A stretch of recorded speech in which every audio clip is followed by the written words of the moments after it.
নমস্কার বন্ধুরা, আমি আবার আজকে চলে এসেছি নতুন একটা ভিডিও নিয়ে। শীতকালে ছোট আলুর দম খেতে কিন্তু আমাদের প্রত্যেকেরই ভীষণ ভালো লাগে।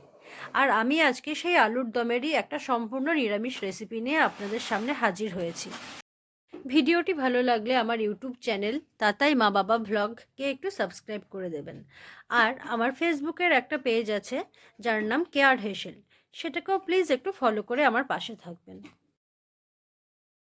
আমি এই ছোট আলুগুলোকে প্রথমে প্রেসার কুকারে 2টো সিটি মেরে সেদ্ধ করে নিয়ে তারপরে ঠান্ডা করে খোসা ছাড়িয়ে নিয়েছি। তারপর কড়াইয়ে দিয়ে দিয়েছি সর্ষে তেল।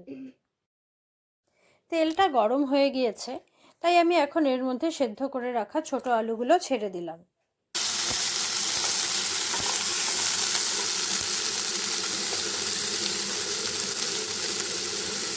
দিয়ে দিচ্ছি সামান্য নুন। এখন আলুগুলোকে আমি একটু ভেজে নেব। হালকা ভাজা হয়ে গেছে, এখন আমি এর মধ্যে দিয়ে দিচ্ছি মটরশুঁটি। এই দুটোকে এখন আমি আবার আরেকটু সময়ের জন্য ভেজে নেব।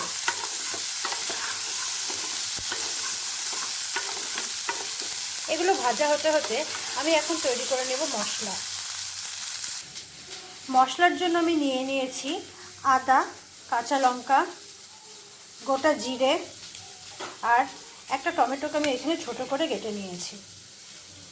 এগুলোকে এখন আমি একটা পেস্ট তৈরি করে নেব। সব কিছু আমার খুব ভালো মতন ভাজা হয়ে গিয়েছে, এখন তুলে রেখে দেবো একটি পাত্রে। কড়াইয়ে আমি আরেকটু সরষের তেল দিয়ে দিচ্ছি। তেলটা গরম হয়ে গেছে, এখন আমি এর মধ্যে ফোড়নের জন্য দিয়ে দিচ্ছি শুকনো লঙ্কা, কালো জিরে, গোটা জিরে আর একটা তেজপাতা।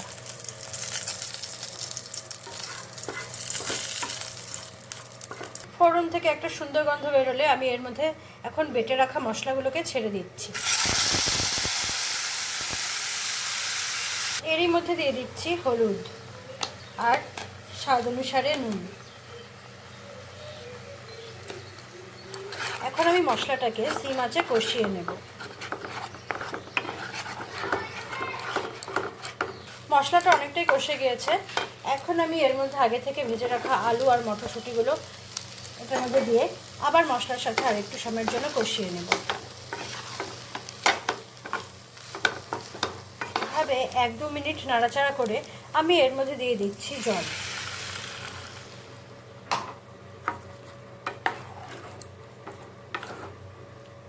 আমি জলটা একটু বেশিই দিয়েছি, কারণ তরকারিটা যখন ফুটে উঠবে তখন জলটা এমনিতেও কমে যাবে।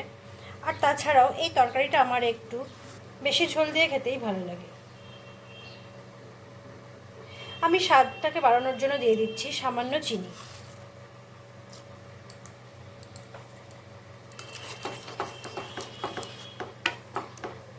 এবার আমি ঢাকা দিয়ে কিছু সময়ের জন্য রেখে দেব, আলুগুলোকে একদম ভালো মতন সেদ্ধ হওয়ার জন্য। 2-3 মিনিট পর ঢাকনা তুলে আমি ফিরে আসলাম। দেখতেই পাচ্ছেন জল অনেকটাই টেনে গিয়েছে আর আলুগুলো সম্পূর্ণভাবে সেদ্ধ হয়ে গিয়েছে। এখন আমি গ্যাসটাকে বন্ধ করে দেব। আপনারা চাইলে এর মধ্যে একটু গরম মশলার গুঁড়ো ছিটিয়ে দিতে পারেন, কিন্তু আমি গরম মশলার গুঁড়ো এর মধ্যে দিচ্ছি না। আমার আজকের রান্নাটি আপনাদের কেমন লাগলো তা অবশ্যই আমাকে কমেন্ট করে জানাবেন। আর ভালো লাগলে আমার ইউটিউব চ্যানেল তাতাই মা বাবা ব্লগকে সাবস্ক্রাইব করে আমার পাশে থাকবেন।